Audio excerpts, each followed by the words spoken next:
को उतार सकती है, वो चंद्र को भी उतार सकती है, इसमें कोई संदेह नहीं। देखो, भले ही परमात्मा ने तीनों लोकों को बनाया, विश्व को बनाया, विश्व को चलाने वाला, विश्व को बनाने वाला परमात्मा है, तीनों लोकों को बनाने वाला परमात्मा है। लेकिन जिस परमात्मा ने तीनों लोकों को बनाया, विश्व को बनाया, उसको किसने बनाया? उसको भारत की मां कौशल्या ने बनाया। जब परमात्मा प्रकट हुए तो चतुर्भुज रूप में हुए, चार भुजाओं में हुए। भय प्रकट कृपाला दीन दयाला कौशल्या हितकारी। चतुर्भुज रूप में प्रकट हुए। मां कौशल्या ने कहा, मुझे यह रूप नहीं चाहिए, नेत्र बंद कर लिए, मुझे यह रूप नहीं चाहिए। और यहाँ चार भुजा वाले नहीं, यहाँ तो दो भुजा वाले हैं, और मुझे चार भुजा वालों की जरूरत नहीं है, मुझे दो भुजा वाले की जरूरत है। भगवान ने कहा, मां, तुमने जैसा मांगा था वैसे रूप में हम हुए। कहा नहीं, यदि लीला करने आए हो तो चार भुजा नहीं, यहाँ तो दो भुजा चलेगी। और आप जानते ही हैं, माताएं जानती हैं, जो बेटा होता है उसकी 5 की जगह 6 उंगली हो जाए तो माताएं उसका नाम रख देती हैं छिंगा। सारी जिंदगी भर उसका नाम रहता है छिंगा। बोलो, और तुम तो बड़े बड़े छिंगा, तुम तो 2 की जगह 4 हाथ हैं। आज परमात्मा को बना रही है कौशल्या कि 2 भुजा वाले बन जाओ, मुझे 4 भुजा वालों की जरूरत नहीं है। तो देखो, मां कौशल्या के कहने पर जिसने त्रिलोक बनाया, विश्व को बनाया, वो है परमात्मा। आज मां कौशल्या के कहने पर 2 भुजा वाला बन गया।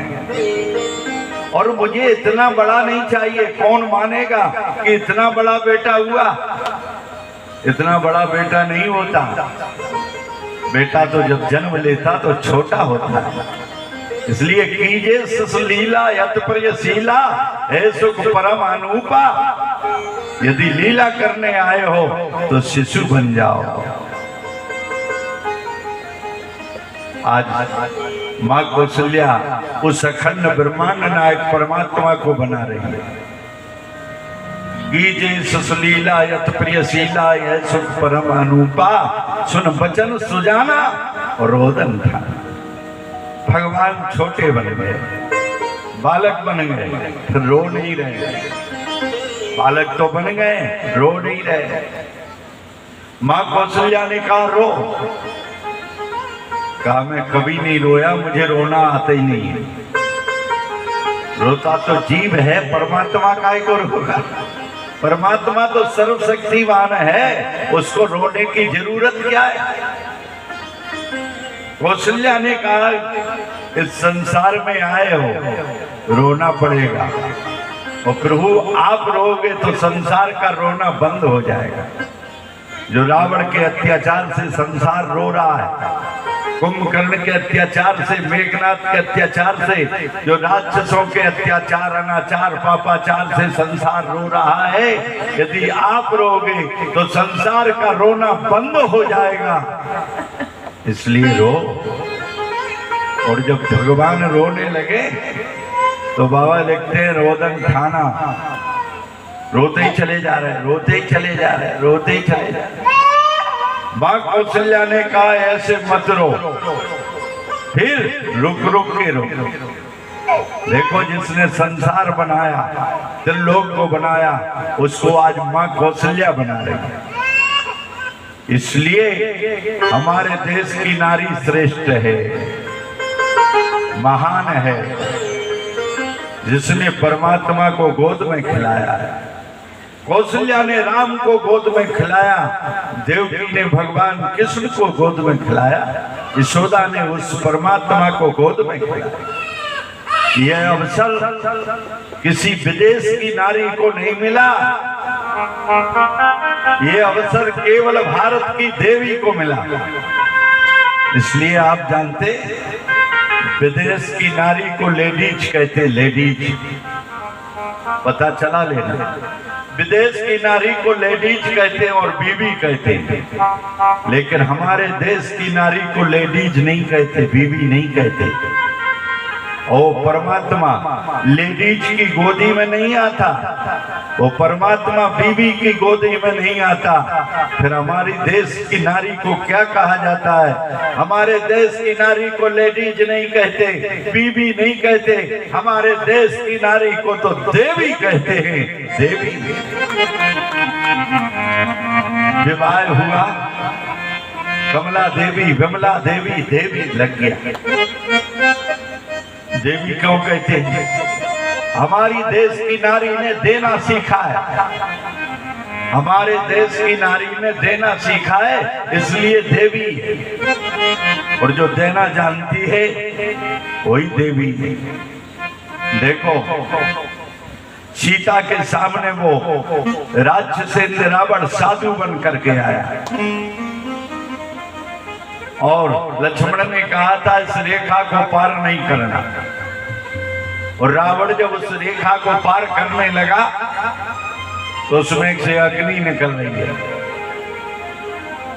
इसलिए लक्ष्मण ने कहा था, मां इस रेखा को पार नहीं करना, और दुनिया में किसी की हस्ती नहीं है कि उस रेखा को पार कर जाए। वो लक्ष्मण रेखा है, मां तुम पार नहीं करना। राज्य से रावण जब पार करने लगा तो उसमें से अग्नि निकल पीछे हो गए, लेकिन कहने लगा आज ये भिखारी, आज ये भिक्षुक तुम्हारे दरवाजे से खाली हाथ जा रहा है। भारत की बेटी ने, भारत की सीता ने, भारत की उस देवी ने कहा मेरे दरवाजे से कोई भिक्षुक खाली चला जाए, चाहे कुछ भी हो जाए। क्यों? देना सीखा है, इसलिए तो इनका नाम देवी है, देवी। ये देती है। आज भगवती सीता जानते हुए भी कि लक्ष्मण ने रोका है कि इस रेखा को पार मत करना, लेकिन उस रेखा को पार कर दिया। हमारे दरवाजे से, हमारी कुटिया से कोई भिक्षुक बिना लिए चला जाए, और पार किया तो रावण हरण करके ले गया।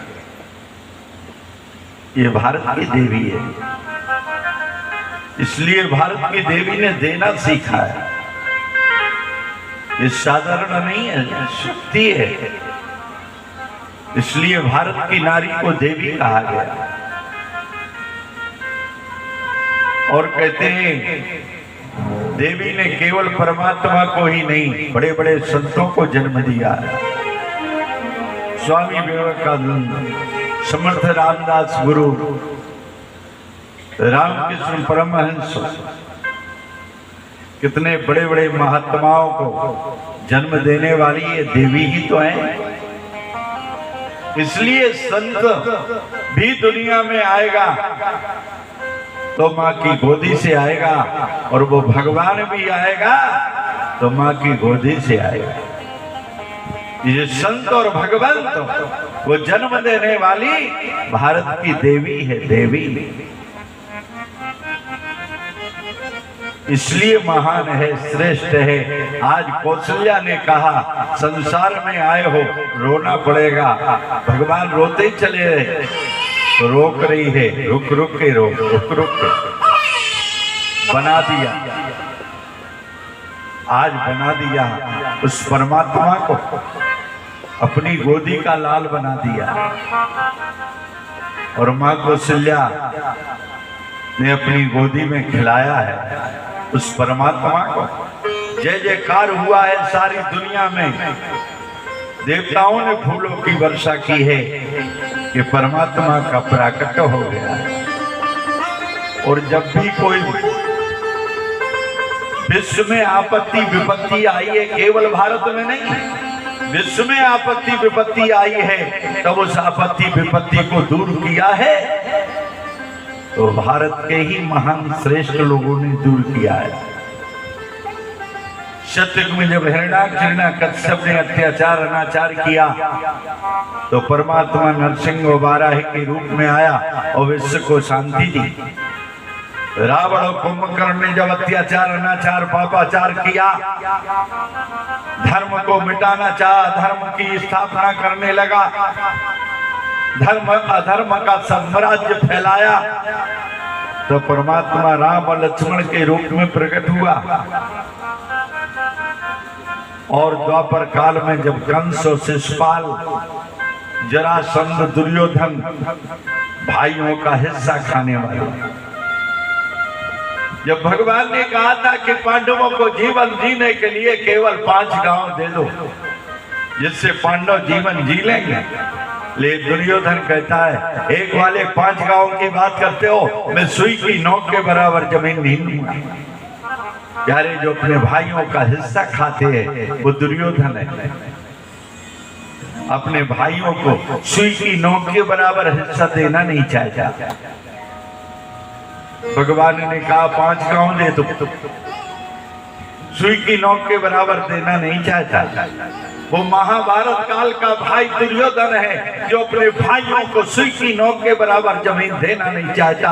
लेकिन वो रामचरितमानस काल का भाई भरत है जो सुई के नोक के बराबर जमीन लेना नहीं चाहता, लेना नहीं चाहता। अब निर्णय तुमको करना है कि तुम्हें महाभारत के भाई बनना है कि रामचरितमानस के भाई बनना है, जिन्हों में एक दूसरे में समर्पण है, एक दूसरे में त्याग है। वनवास तो केवल राम को मिला था, ले लक्ष्मण साथ में गए भाई की सहायता करने के लिए। और 14 वर्ष तक भरत गड्ढा बना करके उसी में नंदी ग्राम में भगवान के चरणों का ध्यान करते रहे। ऐसा प्रेम, ऐसा अनुराग, ये भारतीय सनातन धर्म के धर्म ग्रंथ हैं। भाई भाई का प्रेम, कितना प्रेम है, कितना स्नेह है एक दूसरे में। और आज हम भाई भाई अलग हो रहे हैं, एक दूसरे में युद्ध हो रहा है थोड़ी सी संपत्ति के लिए।